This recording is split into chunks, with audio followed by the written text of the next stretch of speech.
Welcome everyone to Monday Match Analysis. I'm Gill with a big show for you today.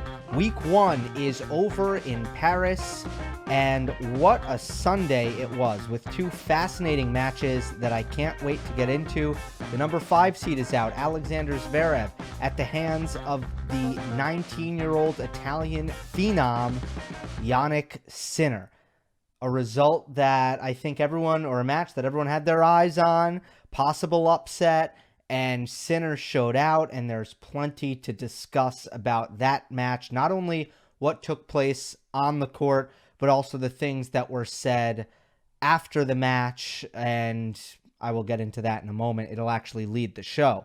The second match I want to talk about was such a pleasure to watch, which was Dominic Thiem and another young player, 20-year-old Frenchman, outside the top 200, but not for long, Hugo Gaston. A 5-setter in which Dominic did come through, but I do want to talk about Hugo Gaston. Why did he give Thiem so much trouble? What does Thiem need to improve if he wants to go all the way at this tournament? And how did he get through the match? But also, I do think that Gaston is just worth some attention because he's doing he did some really interesting things out there, and I'm really excited to talk about those things. Then I will end the show by talking about Djokovic and Nadal, who have made things look very, very simple and very straightforward. And I just want to talk about that really quite specifically. So stick around for that. And remember to follow me at Gill on Twitter for coverage throughout the tournament. And Monday Match Analysis is available on all podcast platforms. Let us begin with Alexander Zverev. And it would be completely disingenuous if I just started talking about this match while ignoring the fact that the match should have never happened. Ignoring the fact that Alexander Zverev took the court when he did, in the state that he did, was an epic failure by multiple parties. So before I get into that, I always want to be fair and I want to be balanced. So there was something that I didn't get to say on YouTube that I did say on Twitter, but I didn't get to say it on YouTube. I want to throw it out there right now, which is that Alexander Zverev, in my opinion, had the most likable 2 weeks of his entire career earlier this month at the U.S. Open. Well, now it's October. I should say, September at the U.S. Open. 2 weeks ago, Alexander Zverev won a lot of fans over, in my opinion. And I wanted to kind of test that hypothesis. I tweeted this. I said, I would bet Zverev made a lot of new fans last week. He's kind of the popular kid at school, talented, good-looking, cocky, not the most relatable, but the vulnerability he showed in New York, both on the court, fighting as hard as he could through a lot of the challenges that he was facing on the court, and continuing to just win ugly and charge ahead and stay, somewhat positive. And then after the match, just showing how much it means to him, how much he cared, how gutted he was by the fact that he came so close and failed to get it done. And then on top of that, how much emotion he showed about his parents and the fact that they weren't there and their COVID-19 diagnosis. All of these things, it was a different side of Alexander Zverev. It was a more human side, a more vulnerable side. And I think it resonated with a lot of people. And the reason I put a question mark at the end of that tweet is I wanted to know if people were in line with that and if that was in fact the case. And more people than not agreed with me. Man, Zverev had a great PR week, and I know it wasn't about PR at the U.S. Open. I know he was just being himself, but that's just how it worked out.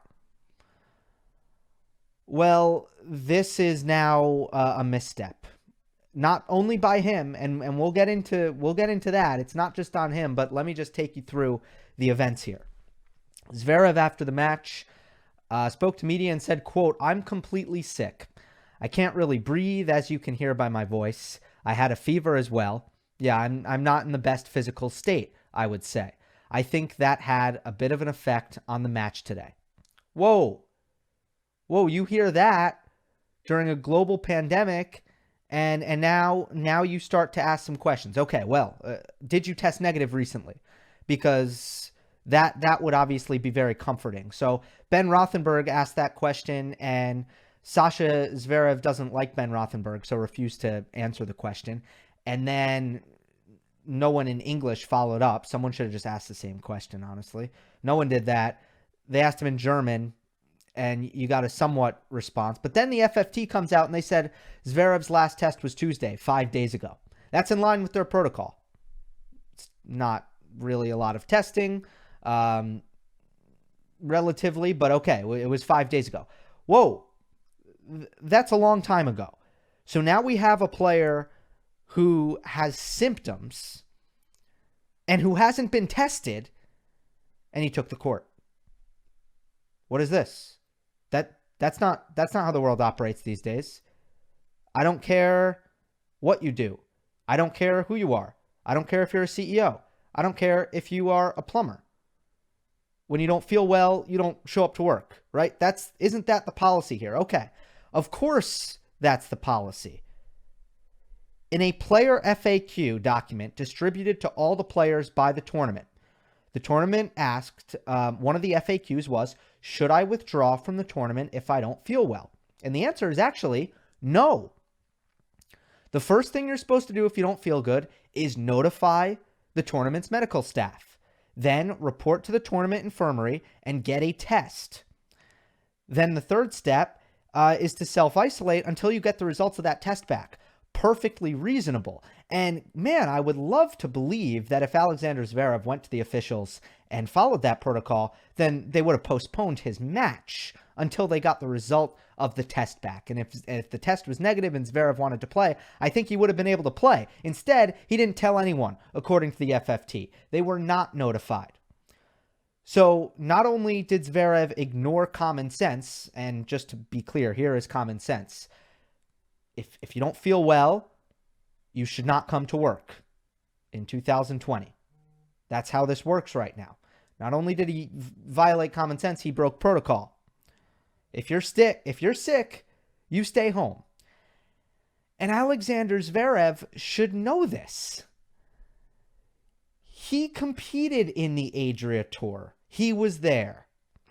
He was not one of the players who contracted the virus, but then he committed to quarantining for a 14-day period due to the fact that he had close contact with Djokovic, Dimitrov, Coric, the folks who did test positive. He was then videotaped well before the 14 days were over, partying in Monte Carlo, no mask. He took a lot of heat for that. That was deserved. So you'd think he would know. Plus his parents tested positive. You'd think Sasha Zverev would understand that to play with a fever and difficulty breathing is not it. It's not what you do. It's a big miss. Come on. What about the French Open? Yeah, I'm not going to let them off the hook. How are there no temperature checks? How is a credentialed person allowed to enter the grounds? How is anyone allowed to enter the grounds without a temperature check? This is the most rudimentary, basic, simple, common sense COVID-19 protocol I can possibly think of. I coached some junior tennis at my local club this summer. I couldn't do it without a temperature check. And that was my local club. That wasn't Roland Garros. How is there not a temperature check? This is the most basic thing I can possibly think of. I mean, come on.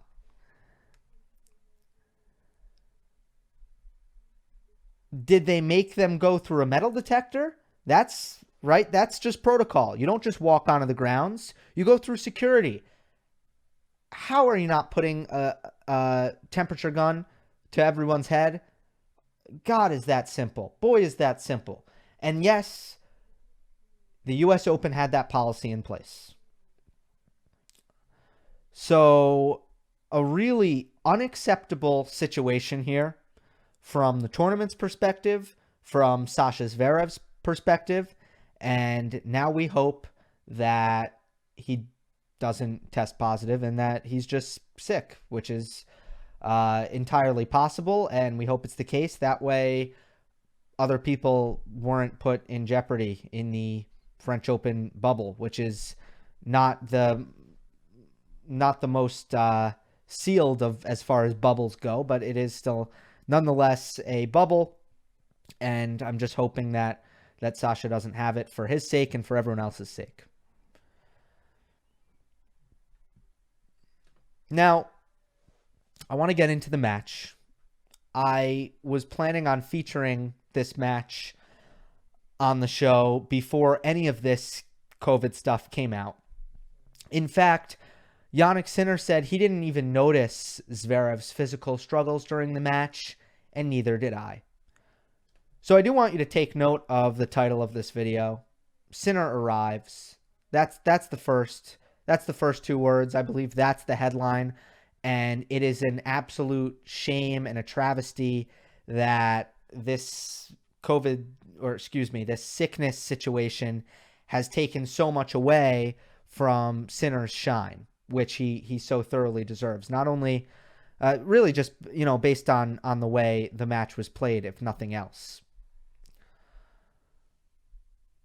So I do want to get into Jannik Sinner and how impressed I am. Now, the first thing I want to say is big picture with Sinner. Trajectory. I always try to hammer this home because I so thoroughly believe it. When you want to try to project future accomplishments, focus on rate of improvement. And if you're looking at a scary and a continuous rate of improvement at a really high rate, these are the players you need to really look out for. And man, does Jannik Sinner just embody that. He is getting so much better so quickly. What really impressed me in this match is his pure ball striking, his just overwhelming power off both wings, and his ability to attack balls from the middle of the court. When he sets his base, he is absolutely deadly. He finds angles on the backhand and the forehand. He hits with pace. He hits through these. He can hit through these conditions against a great mover in Zverev. It is so difficult to do. And look, Alexander Zverev there's a lot of things he did not do well in this match, and I'm going to get into those things. However, he did not make it easy for Jannik Sinner. He actually put a very difficult task in front of Jannik Sinner, which is hit through me. Hit through me, young blood. I dare ya. And that's no easy task. In windy conditions, in slow conditions, with as good a mover as Zverev is, with the positioning, the wildly defensive positioning that Zverev was assuming, all these things considered, it is not easy. It was not easy for Jannik Sinner to do what he did. And a lot of players would have failed to do what Jannik Sinner did. Case in point, look how many amazing shots Alexander Zverev is going to require of Jannik Sinner. At love 2 in the fourth set, Sinner's up a break, but Zverev has a chance to break back. Here's a huge inside-out forehand. Zverev defends. Sinner now pulls it inside in, places it perfectly, rips it. Zverev is there, and now hits kind of a squash, slice, defensive lob. And it's going to be pretty deep, but Sinner's going to get to lean into this one and smoke it inside out again. Well placed. Zverev now in the other corner, defends again, and then Sinner's going to take a couple steps to his left and go inside in again, and he hits it beautifully, and this time Zverev gets a racket on it, which just goes to show you how difficult it is to actually get the ball past the German in this scenario, but Zverev can't get this back in the court. These were the kind of rallies you were seeing.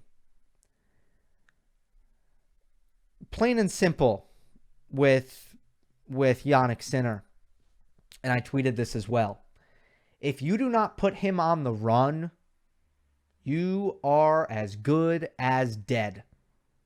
You are going to have a terrible day in the office if you don't put Jannik Sinner on the run.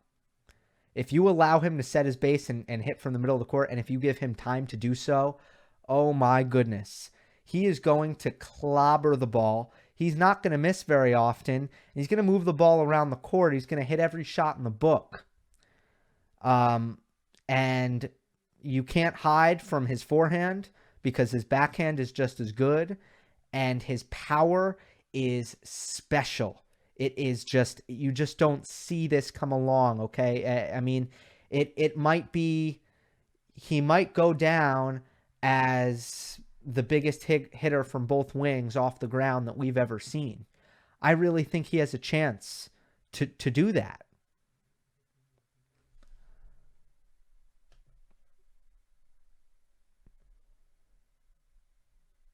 So that's the main thing I saw from Sinner. Scary power, elite ball striking. Now let's get to Zverev. I want to talk about court positioning. It's important. It's a big part of the modern game. Let's talk about it.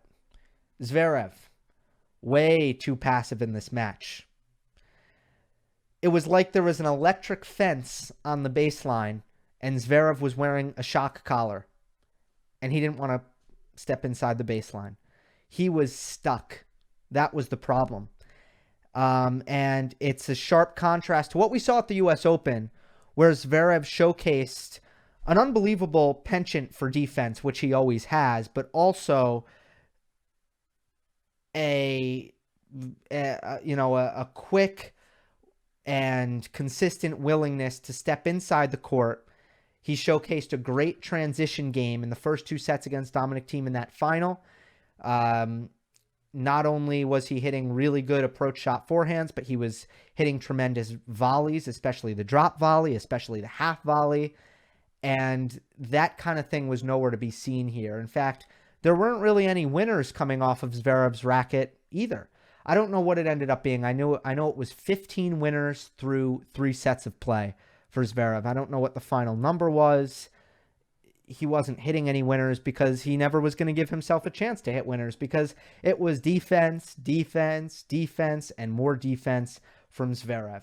And I want to be very clear about something, because some people see Zverev play far back and they immediately say, what is he doing? He's 6'6". Why would he play far back? And I want to nip that, because that's not right. Zverev playing defensively isn't automatically bad. As a change-up tactic, it can be extremely effective. As a matchup-specific tactic, it can be extremely effective. Against some players, it's going to work. He has great movement. He has tremendous retrieval skills. He has great counter-attacking skills. He has good endurance. Zverev can play that game. He can play it well. And there's a time and a place for that game. So to chastise or admonish Zverev anytime he plays passively, just because he's big, is absolutely ridiculous. I mean, it's just that's hogwash. That should never happen, right? Playing defensively is not bad for Zverev. But against Jannik Sinner, and when you're using it as your plan A and your plan B and your plan C, it's a big problem. What Zverev was doing by playing the way he played was failing to exploit Jannik Sinner's biggest weakness. The best thing that the worst thing that the Italian really has to overcome is a little bit of a lack of lateral quickness around the court. You must move Sinner side to side. You must put him on the run. You must put him on the corners. You have to make him change direction. You have to make him move. His quickness is not elite yet. So you need to put pressure on that. You need to get to his legs. If you give him time, if you let him hit from the middle of the court, he is going to destroy you. So, of course, Zverev, with his deep and defensive court position, not only that, but the way he was hitting the ball, central, middle of the court, risk averse. You're simply not making Jannik Sinner move enough. You have to make him defend. That is his weakness. You have to get to that weakness somehow. You must find a way. So Sinner had all day. Because remember, the further back Zverev is, the more time he is affording Sinner on the other side of the court. He's giving him time. Now, if you're playing defense, time is good. Time is great. You want to and we're about to get to that with Gaston. You want to recover to the middle. You want, you want time to recover your court position. That's awesome. That's important. But if you're going to make any dent offensively, now you got to take away time from your opponent, especially on a slow court. It's a must. Really, any court. So I think the point I'm trying to make is this. Court positioning is a weapon. It can be used both offensively and defensively.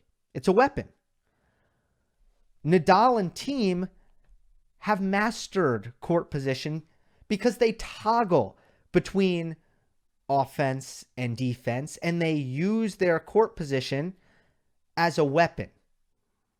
They use their court position as an aid in accomplishing whatever their intention is any given shot. And they read their outgoing ball and adjust their court position based on their outgoing ball. It's an anticipation game. So let me show you Zverev not doing that. Here is Zverev hitting a defensive running forehand, and it's an excellent one. A really great defensive running forehand. Puts it right on the baseline, right in the corner, and actually has Sinner on the run. All right, he has a strong outgoing ball. This is where Zverev wants to read his outgoing ball, understand a short ball is coming on the next, and aggressively try to recover his court position. This is his chance right now. But what does he do? Okay, he kind of takes a step in, but he still kind of waits for this ball. And the way he hits it is he just rolls it down the line. Short, inside the service box, no aggression whatsoever. And then he kind of just, he sidesteps and he doesn't do anything with that ball. But he's going to get another chance because I think Sinner was still kind of recovering here. And now Sinner's going to hit a neutral ball that lands too short. Look at that. That Sinner neutral backhand lands inside the service box to Zverev's backhand. And we know how lethal and potent Zverev's backhand is. Okay, step in, rip it, hit a winner, Not hit a winner. I don't want to be that vain, but basically build the point. Let's go. Take control. But Zverev's too far back. He can't attack the short ball. Instead, he waits for the ball. It's so low, he actually slices this ball. This should have been offense. Instead, he hits neutral, passive, and Sinner makes him pay. Inside out forehand, and this is an error by Zverev. So what was the error there?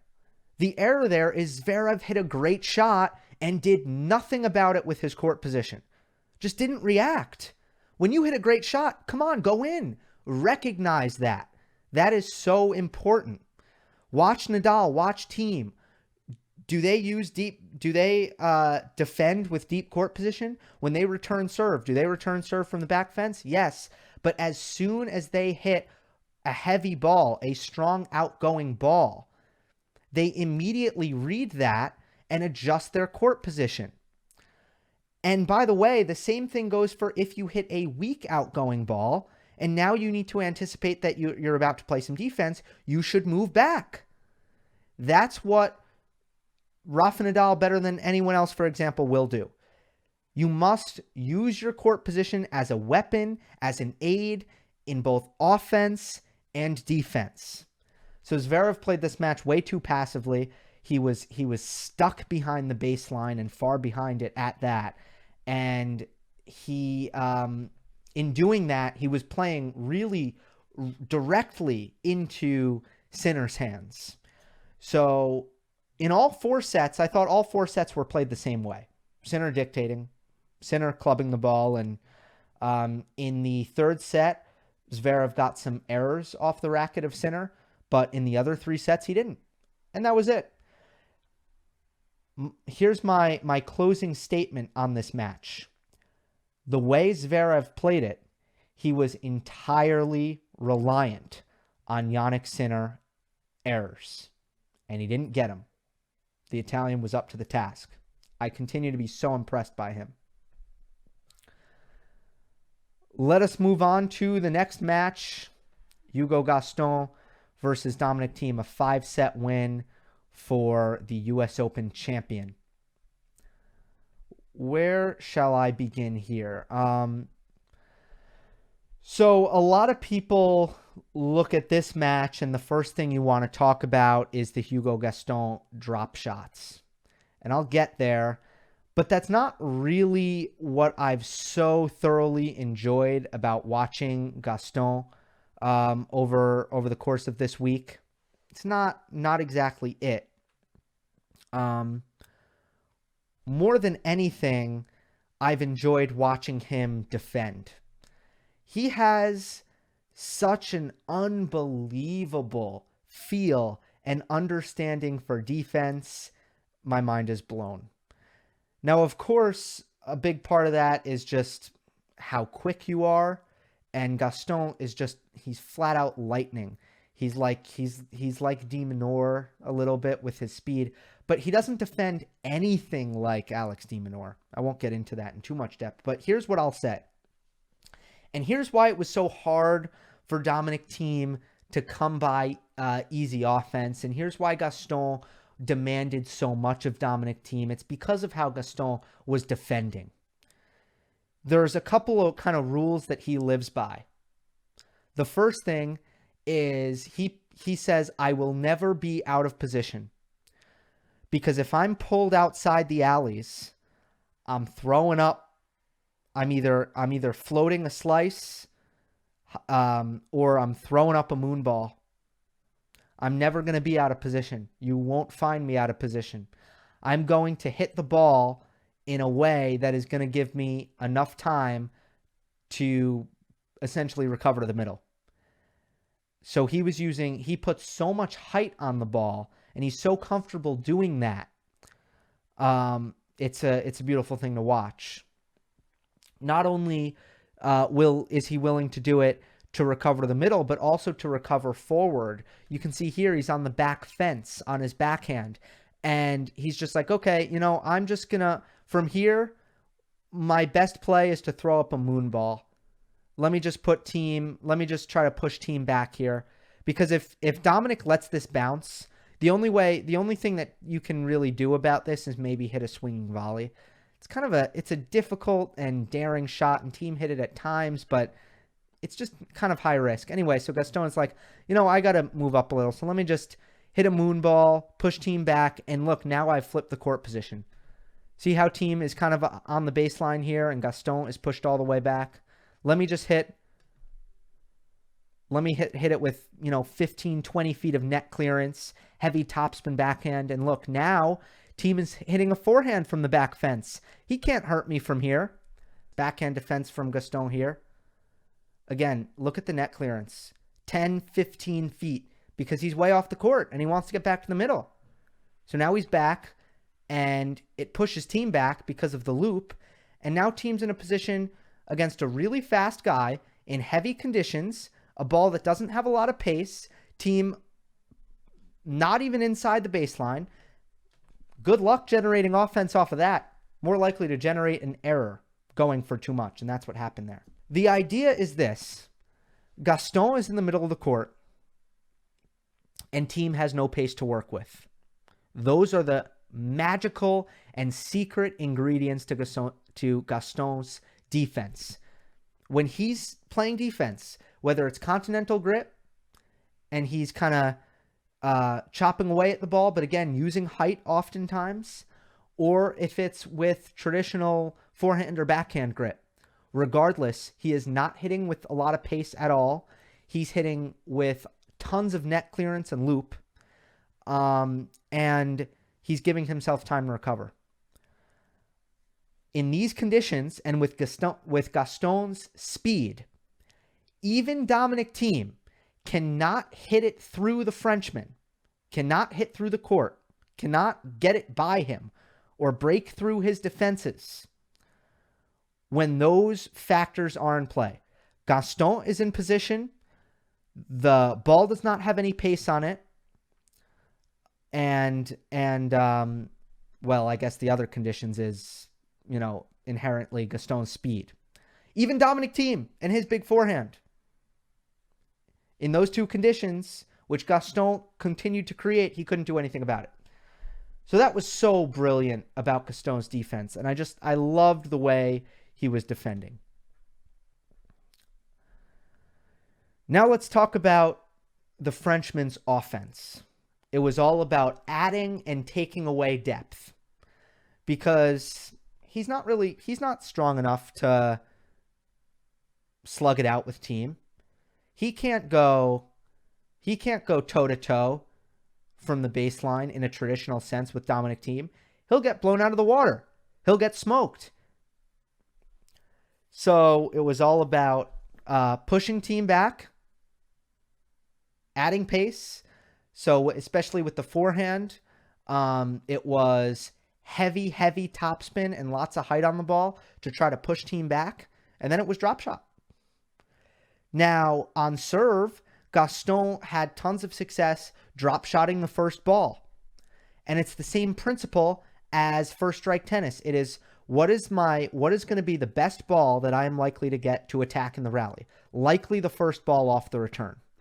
And given Thiem's return position and how deep he returns from, what is my best course of action on that ball?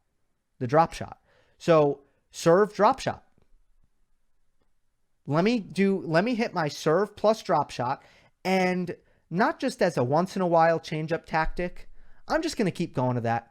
I'm just going to go to it over and over and over and over again. And don't get me wrong. The most impressive thing about Gaston's drop shot was not the fact that he decided to use it, but the execution. He showed off such incredible hands on such a consistent basis. Then oftentimes when Thiem got up to it, lob. So it was all about depth here. And Gaston was able to take advantage of Thiem's deep court position by using the drop shot, especially off the first ball when Gaston was on serve. But even in baseline rallies, it was all about push Thiem back, find a short ball, drop shot. That was the path there for Gaston. So smart, so crafty. Now, Dominic, is going to need to find a better plan. He needs to think about what he does when he gets up to drop shots, because he just needs to, he needed to be better with those balls. He wasn't very good. The stats at the end of the match: 55 drop shot attempts from Hugo Gaston, 40 points won. Absolutely incredible. Unbelievable. And again, I just want to stress that while the drop shots were incredible and they were great, it was the defense that really gave Gaston the edge in the third and the fourth sets. 3 forehand unforced errors from Thiem at 5-6 in the third. An amazing moonball defensive return by Gaston on set point when he was pulled all the way off the court to win the third set. It's a great example. If you go back and you watch highlights, the set point, third set, Gaston's moonball on the return is a great example of, I'm not going to give you any pace and I'm going to recover to the middle at all costs. And then the other thing is, sorry, I was gonna make one more point. The fourth set, the break at 1-2, 4 errors by Thiem, 3 on the forehand. So if you look at the games that Gaston broke Thiem, it wasn't like he was just hitting drop shot winners. It was more so the defense and Thiem making errors and misfiring, because Gaston was making it so difficult on Thiem. The return was a big problem for Thiem. So the 2 biggest technical issues: Thiem needs a better plan when he gets up to drop shots. And when I say he needs to, it's because he won the match and Nadal's going to do the same thing to him. That's what I mean. And so is Schwartzman, by the way. Schwartzman's a pretty good drop shotter. So Thiem needs to think about that. He needs to, him and Nico Massu need to really have a very clear plan in mind, that this is how we're going to handle drop shots. And this is going to be the thought process. And when you're in this position, this is what you're going to do with it. When you're in that position, you're going to do this. They need to sort that out. The return was very uninspiring, incredibly unimpressive from Thiem. Gaston was having, he missed way too many returns, did Dominic. And the fact that Gaston was getting the chance to drop shot off of so many first balls also kind of speaks to just the quality of Dominic's return. So that left a lot to be desired, especially because of the quality of Gaston's serve.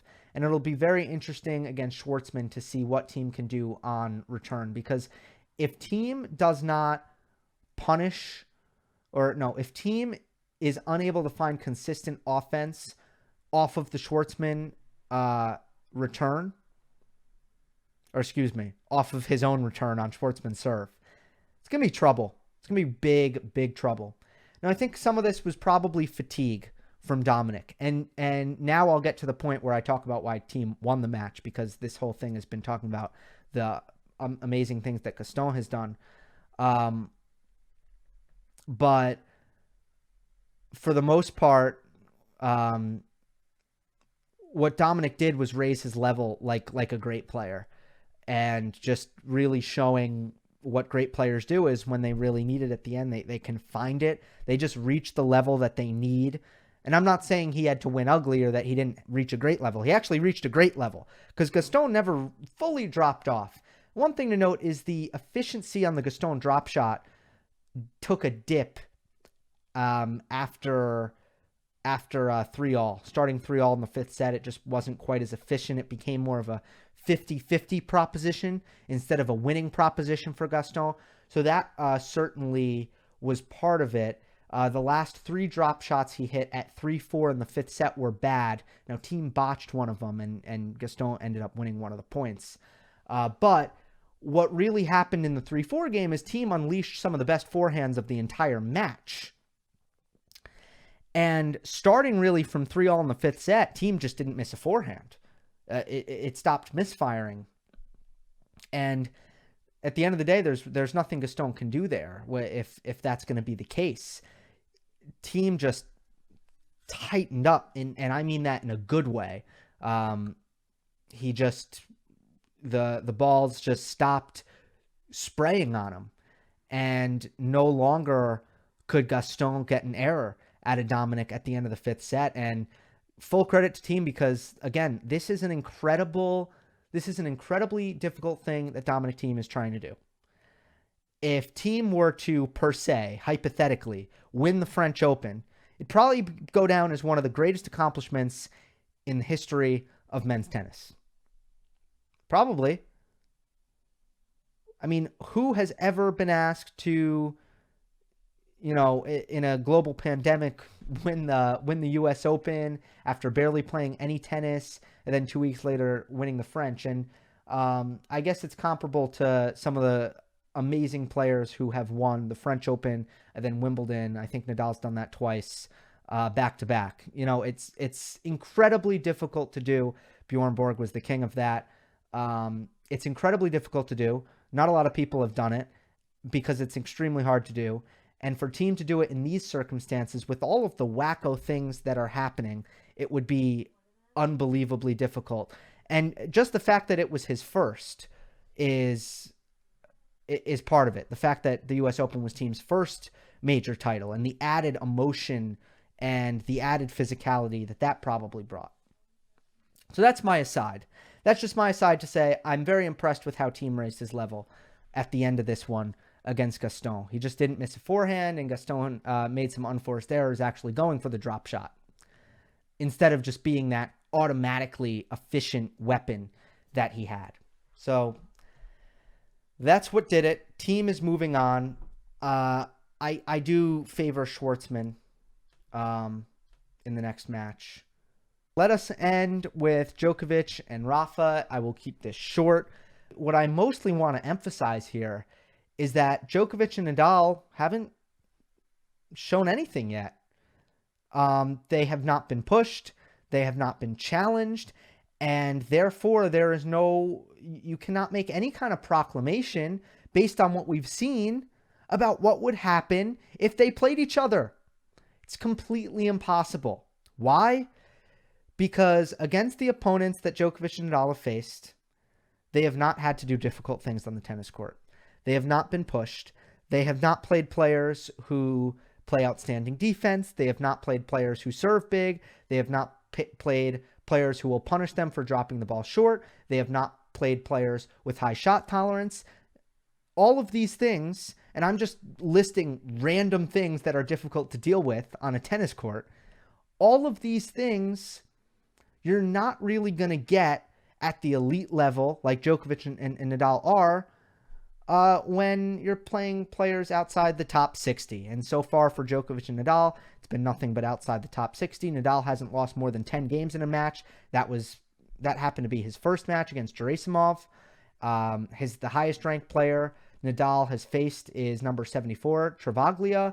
Djokovic hasn't lost more than 5 games in a match. And the highest ranked player he's faced is 66th ranked Rob Berankis. So there's nothing to take away here. And when Djokovic plays Khachanov and when Nadal plays Sinner, that's where we're really going to learn things, because so far we haven't learned anything about where Djokovic's game is at or where Nadal's game is at, other than things are all fine and well and that they're playing good tennis. And I mean no disrespect to those players. It's just, all I'm saying is you cannot draw any conclusions from the matches that we've seen. So I would caution against that. That is our show. I hope you enjoyed it. Remember to leave a rating and review on Apple Podcasts. I also appreciate it if you like the video. Hope you enjoyed.